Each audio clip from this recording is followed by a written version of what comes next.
মালিক হচ্ছে বাংলাদেশের জনগণ।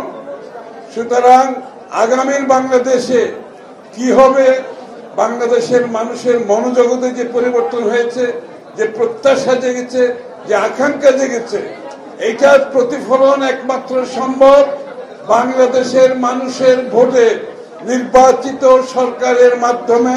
এটার প্রতিফলন সম্ভব, আর কোনো পথ নাই।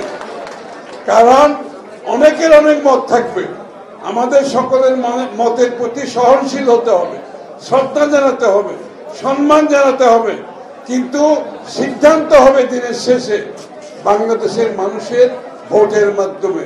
বাংলাদেশের মানুষের, জনগণের প্রতিনিধিত্ব যারা করবে তারাই সিদ্ধান্ত নেবে, তার বাইরে সিদ্ধান্ত হওয়ার কোন সুযোগ নাই।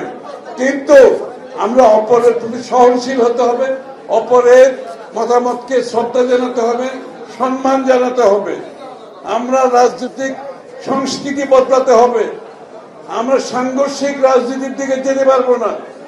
আমরা বাংলাদেশে সহনশীল শান্তিপূর্ণ পরিবেশ রাখতে হবে এবং বিগত দিনের যে রাজনৈতিক সংস্কৃতি ছিল সেখান থেকে বের হয়ে একটা সুষ্ঠু রাজনৈতিক পরিবেশ সৃষ্টি করতে হবে, নতুন সংস্কৃতির সৃষ্টি করতে হবে।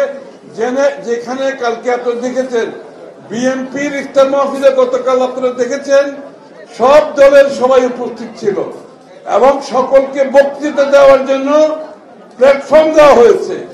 একটা রাজনৈতিক দলের একটি ইফতার মাহফিলের প্ল্যাটফর্মে অন্য রাজনৈতিক সব নেতাকে বক্তৃতা দেওয়ার এই প্রথম বাংলাদেশের রাজনীতিতে এই প্রথম উদাহরণ সৃষ্টি করেছে সহনশীলতা, পরস্পরের প্রতি সম্মান বোধের।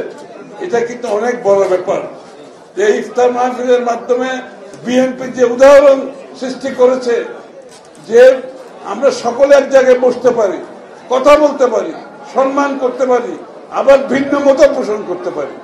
এটাই হবে বাংলাদেশের আগামী দিনের রাজনীতি। আপনাদের অনেকেই আমাদের সাথে সম্মুখভাবে আন্দোলনে ছিলেন, এই জন্য আমি আপনাদেরকে ধন্যবাদ জানাচ্ছি।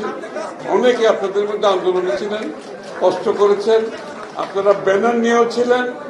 ফ্যাসিস্ট শেখ হাসিনাকে তার পতনের জন্য আপনাদের অনেকেই রাস্তায় ছিলেন এবং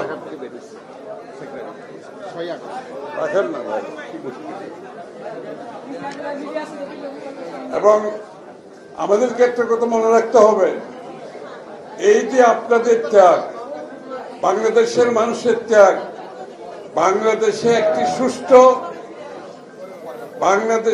বাংলাদেশের মানুষের মালিকানা ফিরিয়ে আনার জন্য আমরা গত 16 বছর ধরে আন্দোলন করেছি।